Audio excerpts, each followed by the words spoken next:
기영준의 경게임 이슈.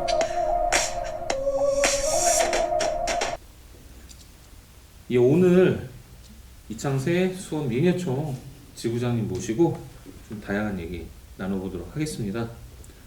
예, 수원 미니어총 소개 좀 부탁드리겠습니다. 안녕하세요. 수원 미니어총 지부장 이창세라고 합니다. 수원 미니어총은 1996년 1월 20일에 창립을 해서 6개 위원회로 구성이 되어 있습니다. 시각위원회, 그리고 문학위원, 그리고 춤, 풍물, 그리고 음악, 사진, 이렇게 해서 총 6개의 위원회로 구성이 되어 있습니다. 일반 예술단체하고는 좀 다르게 저희 수원 미니어총 같은 경우는 약간 현장 예술, 그러니까 현장 시민들과 함께하는 그런 현장에서 직접 시민들과 함께하는 예술을 하는 단체라고 보시면 되겠습니다. 몇 년 전 세계적인 팬데믹인 코로나에 이어서 경기 침체까지 예술 문화에 집중하고 계신 분들이 힘든 시기입니다. 문화 활동이 많이 위축되어 있을 텐데요. 과거와 비교해 보자면 어떤가요? 정말 많이 위축돼 있어요. 그리고 코로나 이후 그 전과 후를 비교하면은 코로나 전 같은 경우는 정말 활성화돼 있고 사람들, 그러니까 저희 회원들 같은 경우도 현장 속에 깊숙이 들어가서 같이 예술 활동을 하고 했었는데, 코로나 때는 그게 완전히 단절이 돼 있었어요. 그러다 요즘 들어가지고 이제 다시금 현장 속으로 들어가려고 하는데, 어떻게 보면 예전과는 좀 많이 좀 다른 분위기인 것 같아요.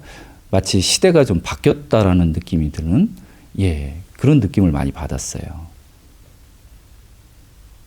방금 말씀이 이제 과거와는 많이 달라진 분위기라 하셨는데요. 네. 조금 더 세세하게 말씀을 해주신다면요. 저희 같은 경우는 뭐 각 위원회별로 차이가 있겠지만, 일단은 뭐 공연 쪽을 하시는 선생님들 같은 경우 아예 이제 그런 부분이 없었고, 이제 시각위, 그러니까 미술을 하시는 선생님들 같은 경우 이제 전시장에서 작품 활동을 하고 했었는데, 그걸 대체하기 위해서 어떤 인터넷이라든가 이런 식으로 해서 전시를 하고 했었어요. 그리고 설례를 들어서 예전 같은 경우는 이제 시민들하고 함께 막 어우러져서 같이 막 이런 거를 했었는데, 지금 같은 경우는 공연만 딱 끝나고 바로 해산 내지는 전시를 하더라도 함께 이렇게 전시가 끝난다든가 이런 설치라든가 이런 부분들에서 같이 막 어우러졌었는데, 지금 같은 경우는 그런 게 좀 많이 개인화됐다고나 할까요? 좀 그전하고는 좀 완전히 다른 느낌이에요. 네, 지난해 경기도에서는 예술인 기회 소득 조례를 제정하고 지원하기 시작했다고 알고 있습니다. 이 문화예술인들의 반응들은 어떠신가요? 예술인 기회소득에 대해서 말씀을 하시면은 솔직히 속에서 하고 싶은 말들이 너무 많아요. 많지만은 그거를 다 표현하기는 좀 그렇고, 몇몇 가지에 대해서 제 개인적인 이야기에 대해서 한번 얘기를 해볼게요. 저는 조각을 전공했어요. 조각을 전공을 했는데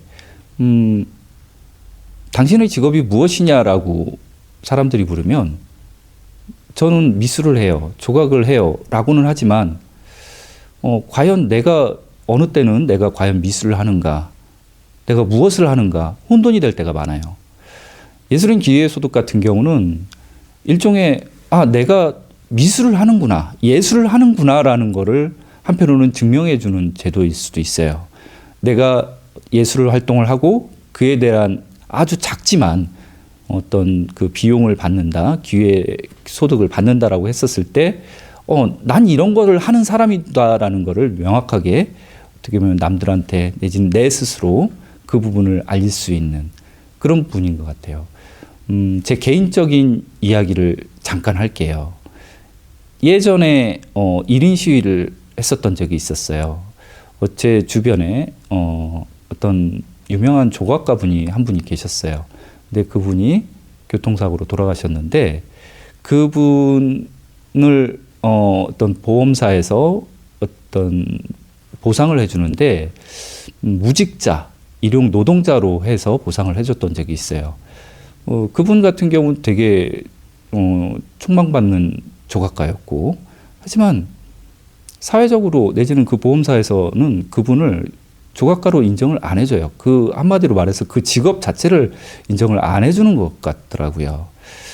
그런 부분에서 과연 나는 무엇인가라는 생각을 많이 했었던 것 같아요. 내가 예술을 하지만은 과연 크게 어디 가서 내 직업을 이야기할 때, 난 예술을 하는 사람이다라고 자신 있게 이야기할 수 있는가, 그런 생각도 해보고요.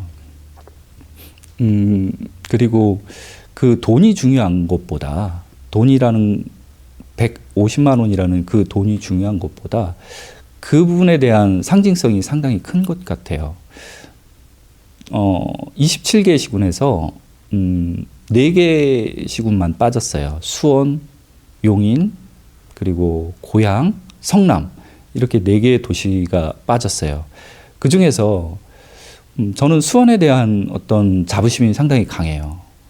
어떻게 보면 도청도 수원에 있고, 수원이 중심적인 역할을 한다고 생각을 하는데, 그런 수원에서 이런 예술인 기회소득에 대해서 배제가 됐다라는 부분에 있어서는 좀 마음이 많이 안 좋아요. 올해 2024년 수원 민예총 지부장으로 선임이 되셨는데요. 네. 예, 앞으로의 활동은 어떻게 하실 건지 궁금합니다. 저는 지금 취임한 지 이제 2달밖에는 안 됐어요. 근데 처음 취임할 때 상당한 포부를 가지고 이렇게 활동을 하려고 했는데 아직은 적응 기간인 것 같아요. 너무 회의도 많고 이로저로 돌아다니다 보니까 아직까지 민예총에 대해서 정확하게 파악을 못한 부분이 있어요. 그래서 1년 동안은 한번 쭉 돌아다녀 보면서 민예총에 어떤 일들을 해야 되겠다라는 그런 어떤 길을 마련하는, 기틀을 좀 잡아가는 뭐 그런 기간이라고 생각을 해요. 저는 기본적으로 민예총에 처음 이렇게 취임을 해서 어떻게 민예총을 운영을 해야 되겠다라고 생각을 한 것은 사람들하고 좀 사람들에게 쉽게 좀 설득할 수 있는 말로 대변하자면은 민예총의 기조를 함께하는 민예총으로 잡고 싶어요. 그 함께한다라는 말이 정말 쉬우면서도 상당히 어려운 것 같아요. 함께. 예를 들어서 저는 아직까지 이 단체의 지부장으로 있으면서 아직까지 이 단체의 많은 선생님들 얼굴을 다 파악을 못했어요. 그러니까 이런 부분들, 이 조직에서도 그 함께 한다라는 그 말 자체처럼 안으로는 이 단체의 어떤 결속력을 강화시키고 일단은 이 안에 있는 내부부터 좀 확고히 한 다음 이제 그걸 좀 외연 확장에 좀 기틀로 마련하고 싶어요. 기존에 이제 민예총이라는 단체에 대해서 아직까지 잘 모르시는 분들이 많아요. 이런 분들에게 어떻게 보면 찾아가는 예술, 시민과 함께하는 예술을 통해서 민예총은 이런 곳이다 라는 인식을 명확하게 해드리고 싶어요.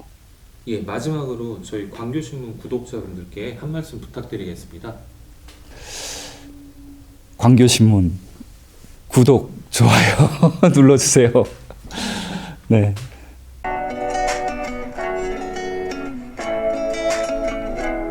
지금까지 주영진의 경긴 이슈였습니다.